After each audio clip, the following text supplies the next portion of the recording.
instead she's just like, huh, I'm suddenly tired, let's go. And Juhi does get up and follow her for a little bit, but then says like asks her what's going wrong. And Mijo tries to sort of brush it off and say nothing and smile and stuff, but Juhi can tell that something is up and says that she'll be really hurt if like something is seriously going on and you're not telling me. Soonwoo is in a store and he's found a gift and he's calling his sister, and she answers and she's drunk. And he's just a little amused, and she says that she's out drinking with coworkers, and she just stepped out for a bit. And he's like, oh, okay, well, I was going to stop by. And she's like, huh, why? And he's like, I bought you a watch. And she jokes about how he has terrible taste, and well, she'll be the judge of whether it's good or not. And then it sort of quickly is like, oh, I'm being called, I need to go back in. And he's like, yeah, okay. And so she gets off the phone and we see her, and she's in this red dress, her hair is curled, but as soon as she gets off the phone, her face goes really serious. Whereas just a second ago, she was sort of smiley and jovial and just, anyway. So you just get this sinking feeling in the pit of your stomach. And this guy has sort of come out of the bar and is calling to her, and she gets up sort of drunkenly and is walking towards the door.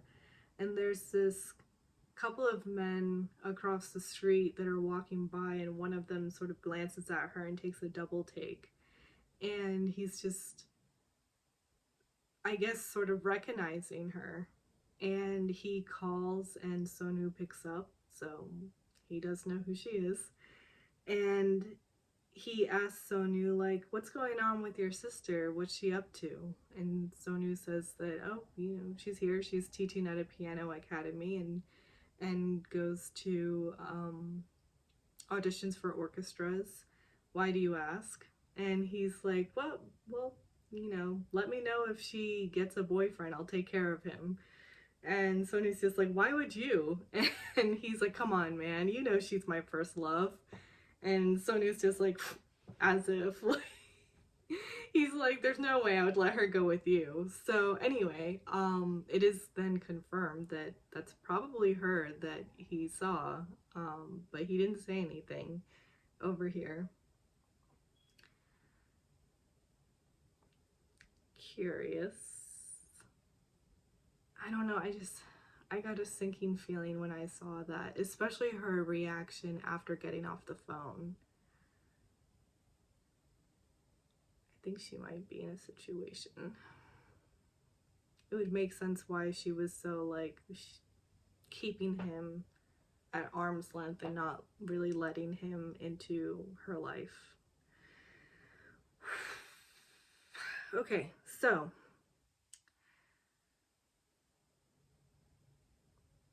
oh, Juhi's drunk. Oh, the poor girl. She is at the new restaurant, so Hyunjin's restaurant, completely wasted. There's no one in the restaurant. It's after closing hours. And she asks for another bottle. And he does bring it to her, but he's like, are you sure? You seem pretty drunk already. And she then notices that, oh my goodness, is it closing time? And he's like, I mean, yeah, there is that, but also, like, you seem drunk. And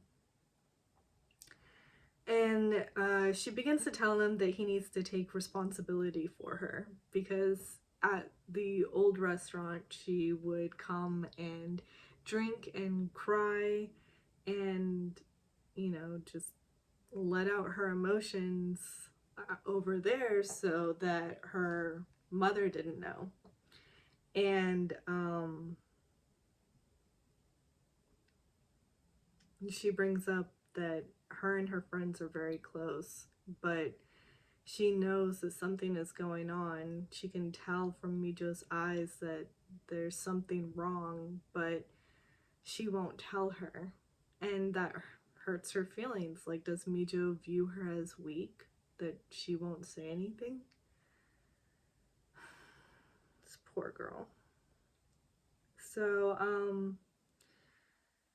anyway, Sonu is having dinner and he gets a call from Jin-suk, who is asking him if Mijo is at the clinic. And Sonu sort of looks up and he does see Mijo's light on, but he tells Jin-suk that she's not there. And he goes up and enters her office, and she's sitting there with her head down, and she sort of gets up and she's like, "Oh, were you here?" And he was like, no, just wondering, do you want to get something sweet to drink?" And at first she's sort of refusing him. She's clearly not in the mood, but he sort of gets a sad puppy dog look. Not that he's, forcing her to, or trying to convince her to, but he does look a little sad. So she's like, "How about something cold and sweet?" So he has a smile now. And anyway, they go to a cafe. She asks him, "Why did you come back?" And that he must not have friends. And he explains the whole situation. He was out buying a gift, got hungry, Jinsuk called, and he looked up and saw that her light was on, and she becomes focused over here, like worried about what he's going to say next. And yeah, he said, "I knew you'd be upset if I told him the truth." And she's like, "So what did you tell him?" And so he's like, "I told him that you weren't there." And she looks relieved. So he does bring up that he's dying to know, like, what's going on. And she says that, "I can't find a solution. Neither the home nor the clinic feels like home." And she's not getting any comfort anywhere that she goes. So he says, "When I share my troubles with someone who's unrelated, in this situation, that would be me." Sorry, I love that he pointed that out. He feels better. So she's silent for a moment. Instead of telling him, instead of telling him, she sighs and asks, "What do you do when you're frustrated?" He asks her if she has any sneakers in the clinic. Runners. I get shin splints mad crazy, so I wish I could be a runner. I used to try every spring. Not happening. So anyway, Juhi is still at the restaurant, and I guess finished that second bottle, which worries me. But anyway, she hands over her card and tells him to throw away the receipt and heads out. And he looks down and it's not her credit card. She's handed him a disposal waste card. So anyway, he's chasing after her and finds her standing in front of an elevator. And he walks up to her and is like, "You really can't do this." And she looks down and she's like, "This isn't a credit card." And he's like, "Exactly." And she just starts laughing because she's like, "You can't pay with a disposal waste card. What, are you crazy?" And he's just so dumbfounded. He's standing there watching her. And she's laughing up a storm, and the elevator opens and she goes in, but then she sort of gets serious and looks at him and walks up to him and takes the card and is like, "Why do you have this? What are you, a thief? I'll report you to the police." And then goes back into the elevator and goes up, and he's just like, "What just happened?"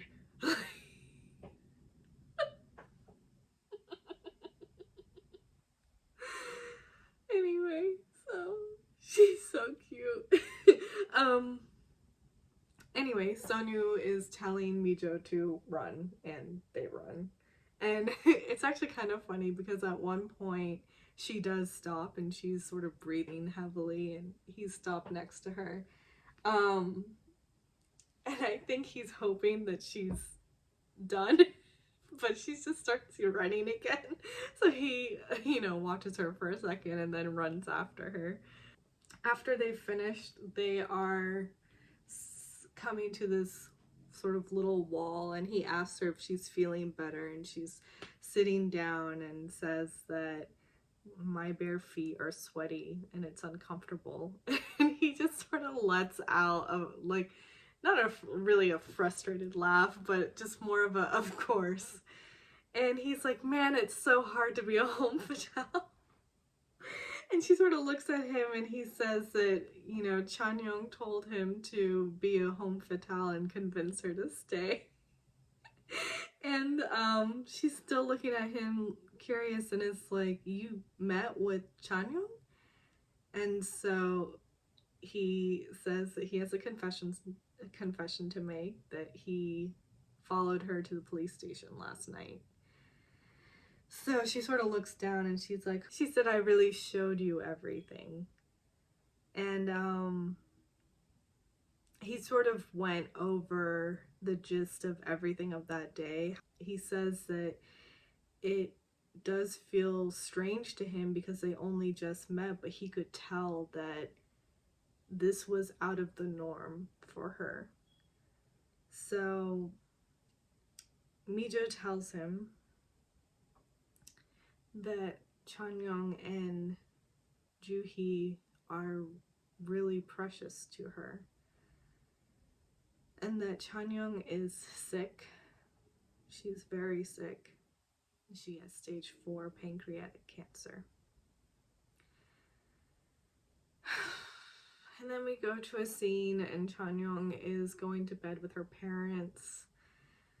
Her mom does begin sort of nagging her a little bit again, and Chanyeong then jokes with her dad and is like, why don't you get a divorce?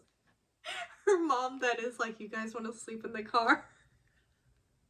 So they're sort of going to bed, and then her mom sort of hopefully says that, well, people get married in their 40s, and Chanyeong is saying that she'll just grow old with them together. So anyway, it's a sweet scene, and so it's bittersweet.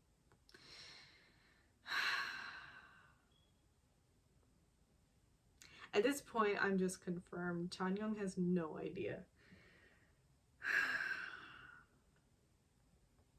So we're back to Mijo and Sonyu, and she's telling Sonyu that she was the first to know, and she has to tell Chanyeong. So now it's really, really confirmed.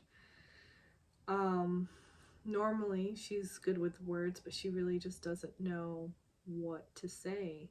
What do you say? She doesn't have the guts to look her in the eye, and she's venting to all the wrong people. So Sonyu sort of guesses that Jin-sok and Chanyeong must have a special relationship, and Mijo gets angry at this and is like, what did he say? Did he call her his mistress? And Sonyu's just like shaking his head and then puts his hand on her hand just to calm her down, and then he does remove his hand and say that he just put 2 and 2 together. He saw all the players of last night, Jin-suk's wife and Chanyeong and Mijo and then Jin-suk, and just he figured it out. So Mijo tells him that it's not what he thinks, and that Chanyeong and Jin-suk just have a really, she begins to say that they have a really long relationship, but trails off and says, what's the point? He has a family now. So now that Sonyu knows all of this, he's even more worried for her and for Chanyeong. And he asks if Jin-suk knows, and